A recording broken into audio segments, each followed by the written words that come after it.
안녕하십니까. 이어서 경남 뉴스입니다. 무상급식 지원을 중단하는 대신 경상남도가 시행하는 서민 자녀교육 지원 신청이 논란 속에 오늘부터 시작됩니다. 서민 자녀교육 지원 신청은 오늘부터 다음 달 3일까지 주소지 읍면동 사무소에서 받습니다. 지원 대상은 월소득 인정액이 4인 가구 기준 250만 원 이하 초중고생 가정으로 가구원의 소득, 재산, 금융재산, 자동차 가액 등 증빙 서류를 제출해야 합니다. 국민기초생활수급자와 한부모 가족 보호 대상, 법정 차상위 계층, 초중고 교육비 지원 대상자는 증빙 서류 없이 신청서만 제출하면 됩니다. 이승만 자유당 독재 정권을 무너뜨린 4.19 혁명의 도화선이죠. 3.15 의거가 어제 55주년을 맞았습니다. 마산 지역에서 일어난 민주주의를 향한 힘찬 함성, 각계 인사들과 시민들이 모여 그 의미를 되새겼습니다. 김소영 기자입니다. 70살을 넘긴 이영자 씨에게 55년 전은 여고 시절이었습니다. 부정선거에 항거한 그날, 이영자 씨는 학생들과 시위대의 중심에 섰습니다.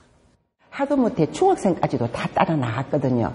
그 힘이, 그 우렁찬 함성 소리는 누구든지 범집할 수 있는 큰 힘을 가지더라고요. 그래서 운영 3.15 의거가 55주년을 맞았습니다. 정부 주관으로 행사가 진행된 건 5년째입니다. 이완구 국무총리를 비롯해 경남 지역 인사들이 함께했습니다. 자유민주정의, 이게 이제 마산 정신이죠. 그래서 그런 정신을 그 학생들이 이어가야 된다. 그럼 마산 시민으로서 자긍심을. 3.15 정신으로 갈등과 분열을 넘어 미래로 통일로라는 주제로 진행된 기념식에는 해마다 마산 지역 학생들이 참석합니다. 12명이 숨지고 200여 명이 부상한 반독재 운동. 학교 선배들의 의기로운 모습을 기억하려 합니다. 저희 학교 선배님들이 이제 3.15 의거에 대해서 이렇게 힘을 썼으니까 저희도 거기에 대해서는 자부심을 느끼고 더욱 경건한 마음으로. 최초의 민주화 운동으로 평가받는 3.15 의거가 일어난 옛 마산 지역에 민주주의 전당 건립도 추진되고 있습니다. 한국 민주주의 전당을 꼭 유치할 수 있도록 하는데 우리 창원 시민 또 우리 경남 도민들이 힘을 좀 합쳐야 되겠다. 3.15 의거, 민주화를 위해 헌신한 지역 열사들을 기리는 하루였습니다. KBS 뉴스 김소영입니다. 어제 아침 8시쯤 창원시 마산회원구의 한 대학 근처 도로에서 1톤 화물차가 30m 아래로 떨어져 운전자 57살 박모 씨가 숨지고 같이 타고 있던 60살 황 씨가 크게 다쳤습니다.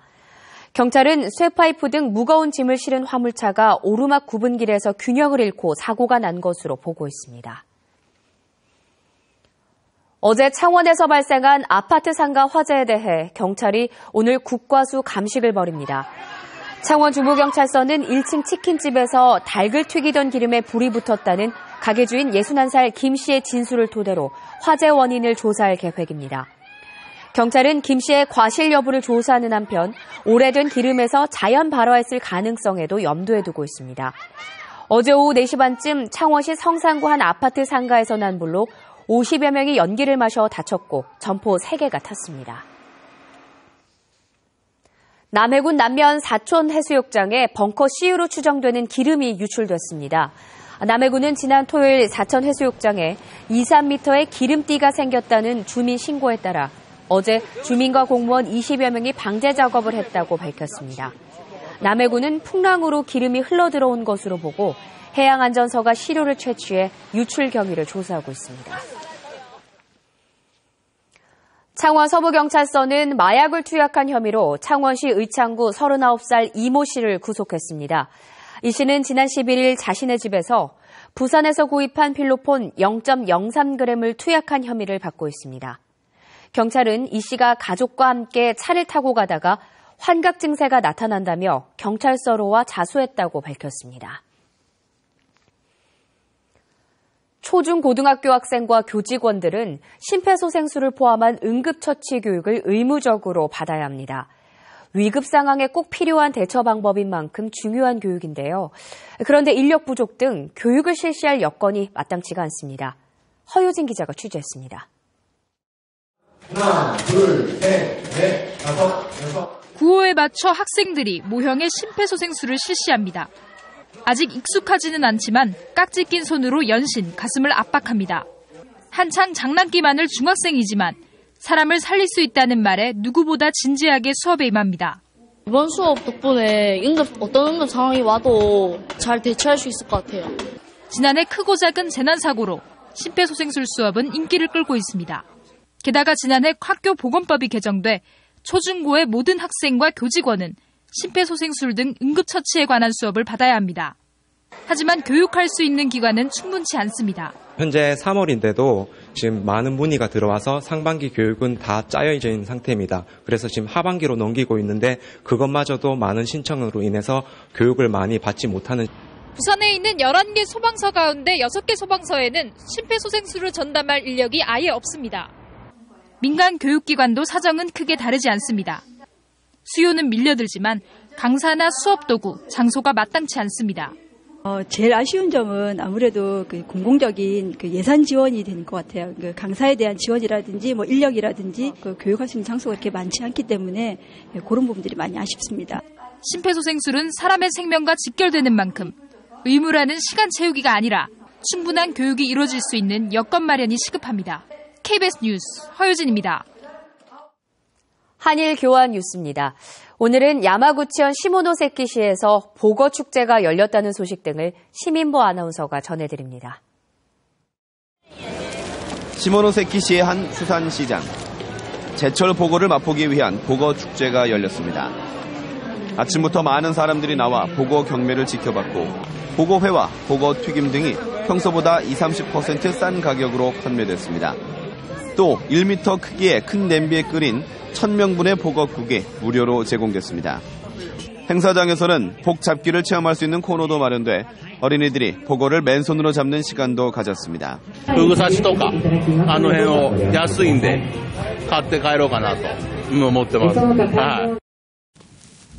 일본 최대의 카르스트 석회암 지대에서 산태우기 행사가 열렸습니다. 이 지역은 야마구치현의 중동부 지역에 있는 곳으로 억새와 조리대 등을 태워 초목의 성장을 촉진하기 위해 해마다 열리고 있습니다. 불을 붙이자 2m 높이의 불기둥이 솟아오르며 1,500헥타르의 초원을 태웠습니다. 불길이 지나간 자리는 검게 변해 카르스트 지역의 흰 석회암이 대조를 이루며 빛이 났습니다. 音がパチパチってすごいですね。初めてですからなんか迫力があるのね撮ってみたいなと思ったんですけど. 행사가 끝나면 이곳에는 고사리 등 산나물이 싹 트고 본격적인 봄 관광 시즌을 맞게 됩니다. KBS 뉴스 시민보입니다.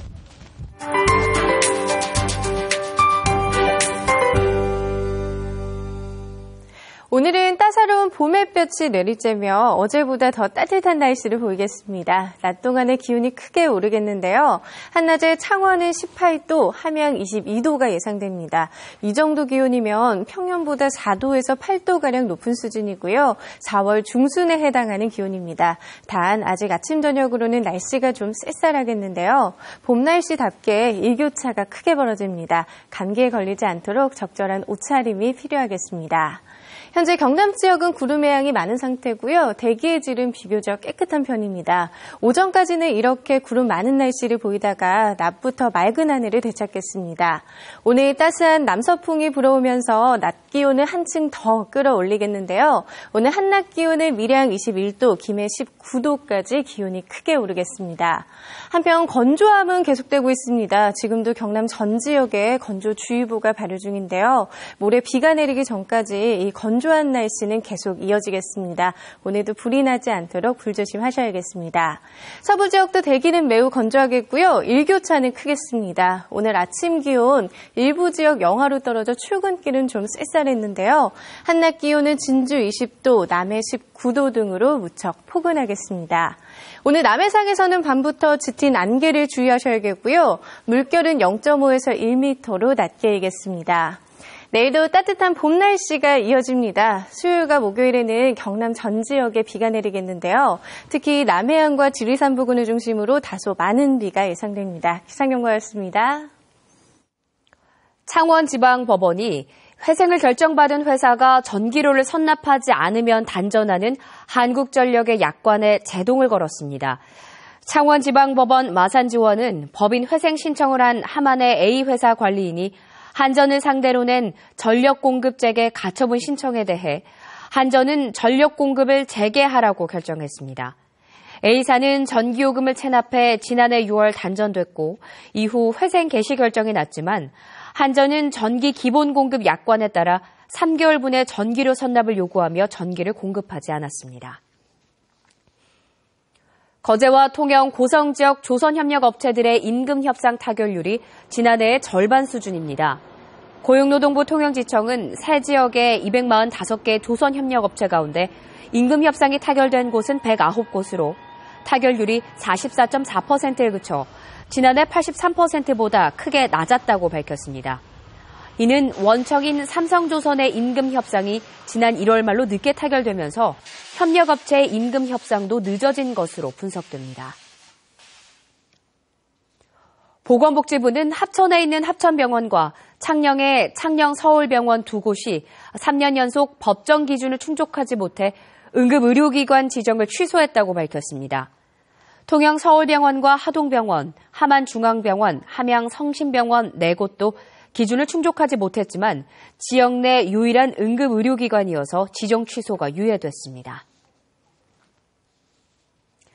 아파트나 숙박의료시설에서 소방안전관리 보조자를 다음 달 초까지 선임하지 않으면 과태료가 부과됩니다.